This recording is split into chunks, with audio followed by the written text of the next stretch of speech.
계속해서 전문가 모시고 정치권 소식 살펴보겠습니다. 이지수 법과 경영문제연구소장, 김광덕 전 한국일보 정치부장, 소정섭 시사저널 전 편집국장 나와 계십니다. 안녕하십니까? 안녕하십니까? 반갑습니다. 네.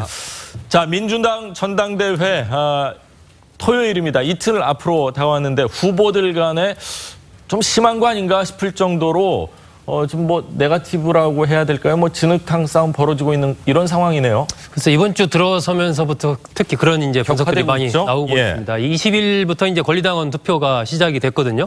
그래서 어제 끝났는데 이번 전당대회에서 40%의 비율을 차지합니다. 그런데 20일 날 그날 오전부터 SNS상에 이해찬 후보와 관련된 이른바 건강 이상설을 의혹 제기하는 이해찬 동영상이 막 광범위하게 유포가 됐거든요. 그러면서 이제 무슨 거죠? 그렇습니다. 논란이 이제 뜨거워지기 시작을 했는데 그러다 보니까 송영길 후보와 김진표 후보 간에는 서로 이 동영상을 상대 후보가 유포를 했다. 이렇게 이제 공방이 먼저 벌어졌고요. 그리고 이제 여론조사와 관련해서도 서로 내가 1등 여론조사가 나왔다. 이것을 이제 경쟁적으로 얘기를 하면서 그와 관련된 또 신뢰성 문제가 제기가 되기도 했습니다. 송영길 후보 측에서 당원 조사에서 1위를 했다라는 여론조사 결과를 발표를 하자 이해찬 후보와 김진표 후보 측에서 그 조사는 엉터리 조사다.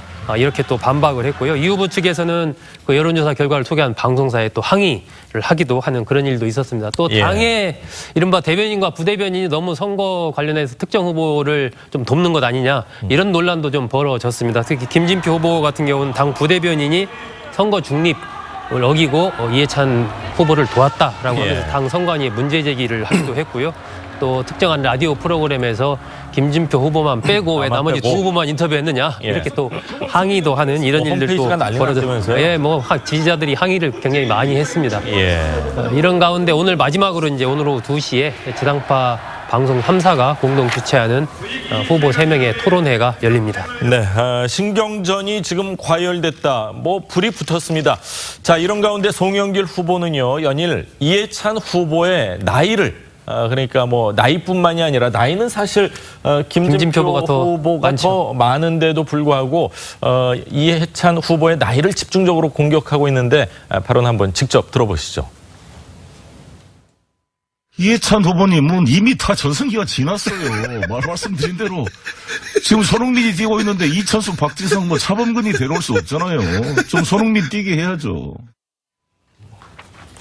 자, 이천수, 박지성, 차범근 이 세 분이 이 얘기를 들었을 때 기분이 좋아야 할지 나빠야 할지 좀 그런데 자, 이렇게 네거티브전 격화되면서 전당대회 컨벤션 효과, 전당대회를 앞두고 당 지지율이 좀 오르는 게 통상적인데 그렇습니다. 지금 오히려 조금씩 떨어지고 아주 있는데 아주 특이한 경우 아닌가요?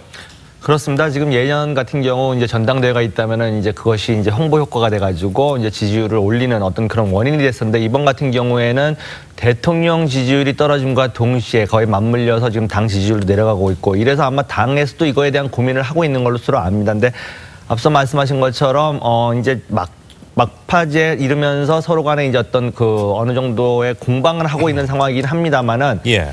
예전에 전당대회에 비했었을 때 요번이 심했느냐 사람마다 좀 다른 견해를 볼 수 있습니다만은 제가 보기에는 그렇게 심한 경우 같지는 않습니다. 다만 이제 마지막 일주일을 남겨놓고 이제 그 순위가 뒤바뀌는 여론조사들이 나오면서 조금 이제 불꽃 튀는 어떤 그런 이제 공방들이 오고 가고 있는 정도라고 생각을 하는데요. 지금 민주당으로서는 이 지지율이 내려간다라고 하는 것은 지금까지 현실을 보여주는 측면이라고 생각을 합니다. 민주당이 잘해서라기보다는 어떻게 보면은 대통령의 지지율의 편승에 갔다. 그런데 대통령의 지지율이 빠지다 보니까 민주당 역시 빠질 수밖에 없고 지금 전당대회를 앞두고 있음에도 불구하고 이것이 전혀 반영되고 있지 않다. 다시 말씀드리면은 만약에 과거에 당 대표를 했던 분들이 또 다시 이제 당의 어떤 지도부를 맡게 된다면은 이 추세가 계속될 가능성이 크다라고 보고 혹시라도 무슨 어떤 변화가 있다면은 국민들이 다시 한번 새로운 시각을 가지고 좀 볼 기회가 되지 않을까라는 생각을 조심스럽게 해봅니다. 간단히 보충 설명을 하면요. 보통 이제 제가 정치부 기자 취재를 해보면 전당대회 효과라는 게 있어요. 그게 이제 영어로 이제 컨벤션 효과라 그래요. 컨벤션 이펙트라 그러는데 그거는 보통 3 내지 5% 가량 지지율이 보통 오릅니다. 오르는 거고요. 예, 보통 오르는 건데 요즘에는 지방선거 직후에 50% 후반대에서 지금 요즘에는 좀 떨어진 경우는 30% 후반대까지 떨어졌어요. 맞습니다. 그래서 15 내지 20% 가량이 떨어졌는데 보통 일주일에 한 2 내지 2.5% 가량이 떨어졌습니다. 일주일에. 그래서 근데 그렇기 때문에 계속 떨어졌는데 이거는 이유가 크게 두 가지인데 하나는 아까 같지만 전당대회가 오히려 플러스가 돼야 되는데 마이너스가 된 거는 아까 했지만은 진흙탕 싸움까지는 아니지만 서로 이제 먼지털이식 그래서 먼지 속에서 싸우는 그런 싸움이 전개되다 보는 그게 하나가 있고 하나는 대통령 지지율 하락했다는 편승해서 하락하는 그런 두 가지가 이제 작용한 거로 보입니다. 그렇군요. 그리고 또 경제 관련해서 많은 분들이 경제 참 어렵다, 뭐 최저임금 관련해서 이런 부분도 이제 부작용이 본격적으로 나타나기 때문에 지지율이 떨어지는 거 아니냐, 뭐 여러 가지 분석이 나오고 있는데 자. 문 대통령이 과연 전당대회에 참석할 것인가? 역대 대통령들 가운데 전당대회에 참석했던 경우도 굉장히 많았던 걸로 기억이 들거든요. 전당대회에 참여해서 뭐 당과 청와대 이 한몸이 돼서 열심히 하겠다. 굳이 나쁘게 볼 만한 이유는 없을 것 같다는 생각도 드는데 두 분은 어떻게 보시는지요? 그렇습니다. 뭐 대통령 역시 당원이고 그렇기 때문에 당의 가장 큰 행사라고 하는 곳에 와서 자기 어떤 지지자들에게 입장과 지금의 어떤 상황을 이야기하고 싶고 또 거기서 지지를 받고 싶어하는 그런 아마 이유가 있을 거라고 생각을 합니다. 그리고 이제 어제 몇몇 언론 보도에서 대통령이 전당대회 25일 날 있을 전당대회에 참석할 가능성이 높다라는 보도가 있었습니다만은 제가 개인적으로 알아본 결과는 뭐 아직 확인을 안 해주고 있습니다. 여러 이유가 있겠죠. 뭐 경호상의 문제. 그래서 하지만 저도 개인적으로는 아마 참석할 가능성은 충분히 있다라고 보고 있고요. 오셔서 아마 지금 어떤 난국 내지는 뭐 경제 현안 이런 문제들도 충분히 이야기하실 수 있을 것 같고 당의 이제 큰 축제 또 하나 아니겠습니까? 당 전당대회라는 것이. 그러다 보면은 당원들과 아마 대통령이 되신 이후 처음 어떤 만남 이런 의미로서 참석할 가능성은 높다라고 보고 있습니다. 어떻게 보세요? 저도 일단 결론부터 이야기하면 참석할 가능성이 굉장히 높다고 보고요. 그리고 이제 과거에 보면 당 총재, 대통령이 당 총재를 맡던 시절에 항상 참석을 했어요. 맞습니다. 근데 지금은 이제 1호 당원 이제 소위 그런 체제가 됐는데 그 1호 당원 체제가 된 이후의 역대 대통령 사례를 보면은 이명박 전 대통령 같은 경우는 한 차례 참석을 하고 한 차례는 불참했어요. 그리고 박근혜 대통령은 2번 다 참석을 했어요. 그런 거를 볼 때 이번에 참석을 해가지고 여러 가지 지금 민심이라든가 이게 지지율의 변화가 있는 상황 속에서 자기 당원과 지지층들의 어떤 결집을 호소하는 메시지를 던질 가능성이 높다. 저는 이렇게 봅니다. 그렇군요. 자, 이틀 있으면은 이제 결론이 됩니다. 과연 당 대표 누가 되고 당 대표가 됐을 때 또 당을 뭐 잘 추스려야 되는 그런 임무까지 갖게 되지 않나 이런 생각인데 누가 되는지 지켜보도록 하겠습니다. 자, 다음 이야기를 좀 하겠습니다. 6.13 지방선거 패배 이후요. 정계를 잠시 떠나 있겠다. 독일로 가겠다던 안철수 전 대표의 모습이요. 마포에서 포착이 됐습니다. 먼저 영상 보시죠. 오늘날 대한민국이 당면한 시대적 난제를 독일에서부터 해결의 실마리를 얻고자 합니다. 대표님 빨리 들어오십시오. 대표님 뭐 죄 지으신 게 아니잖아요. 제가 반갑고 열심히 기자가 따라가면서 대표님 죄 지으신 거 아니잖아요.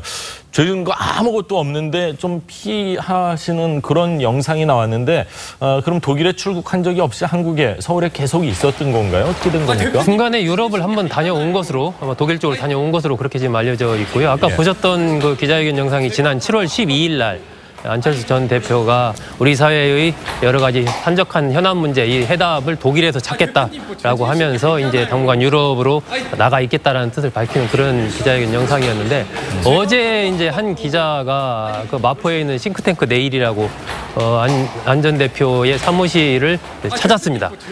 그 사무실에서 안 전 대표가 정치권 인사들을 좀 만나고 있다. 뭐 이런 얘기를 듣고 아마 확인차 좀 찾아갔던 것 같은데 갔는데 안 전 대표를 정말 우연하게 딱 마주친 거예요 거기서.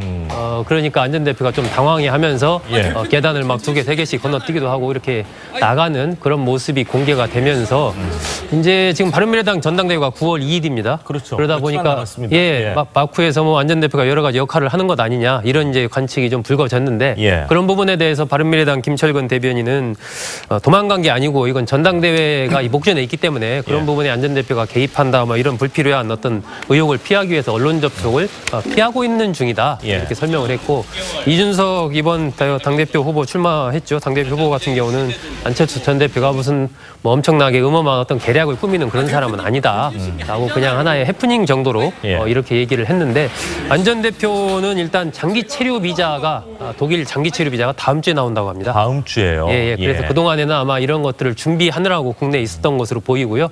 장기 체류 비자가 나오면 다음 주 정도에는 뭐 독일로 출국하지 않을까 지금 그런 전망이 나옵니다. 그렇군요. 네, 간단히 덧붙이자면 아까 이준석 그 당대표 후보가 음험한 뭐 안철수 대표는 이런 상황에서 음한 계략을 꾸미는 분이 아니다라고 한 말이 변호하기 위해서 한 말이라기보다는 제가 이 맥락을 읽어보니까 조금 페이스북에 썼는데 조금 오히려 역설적으로 약간 비판하는 내용이 담긴 듯한 거로 해석이 됩니다. 그러니까 지난번에 지방선거 때 그때 총선 보선에 있어서 공천 과정에서 일종의 안철수의 국민의당 계열하고 이제 논란이 좀 있지 않았습니까? 그런 거에 대한 좀 불만이 좀 반영된 게 아닌가 이런 생각이 듭니다. 그렇군요. 정치인이 기자를 피해서 저렇게 가는 모습은 사실 거의 본 기억이 없었던 것 같고 무슨 예를 들어서 기소가 됐다거나 뭐 1심에서 무슨 문제가 생겼을 때는 많이 봤었지만 큰 문제가 없는데도 불구하고 저렇게 피하는 모습은 처음 보는 거 아닌가 이런 생각도 듭니다. 자, 지금 말씀하신 것처럼 바른미래당 전당대회 다음 달 2일입니다.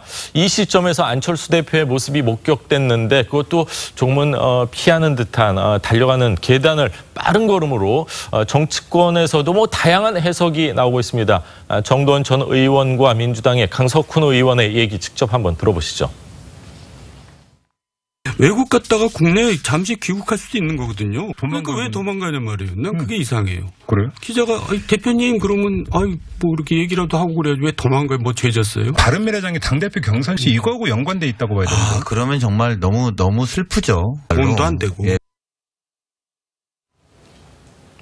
자, 민주당의 강훈식 의원의 얘기까지 들어보셨는데 저렇게 정치인이 기자를 피해서 달려가는 모습 본 기억 혹시 있으신지요? 저도 저 동영상을 보면서 그런 느낌이 들었습니다. 안철수 이제 전 대표 같은 경우 이제 정치를 하신 지 상당히 됐는데도 불구하고 아직도 뼛속까지 깊은 정치인은 안 됐다라는 생각이 드는 게 정치인은 어떤 경우에도 기자나 언론을 피해서는 안 됩니다. 특히 저런 모습을 보인다는 것은 만약에 자기가 정말로 독일을 못 갈 사정이 있었다면 그거에 대해서 설명을 하면 됩니다. 그렇죠. 그렇게 해서 입장을 명확하게 밝히는 것이 늘 우리 국민들이 정치인에게 기대하는 것들인데 장기 체류 비자가 다음 주에 나옵니다. 이 얘기면 다 해소되는 거 아닌가요? 할 수 있는 이유가 있다면 그런 것들을 설명하면 되는 거고 내가 사실은 가려고 했는데 전당대회가 있어서 이것이 어떻게 결과가 될 건지를 보기 위해서 남아있다든지 어떤 합리적인 설명을 하면 되는 거고 만약에 설명을 하지 않는다 하더라도 기자가 저렇게 취재를 하기 위해서 있는데 그것을 저런 식으로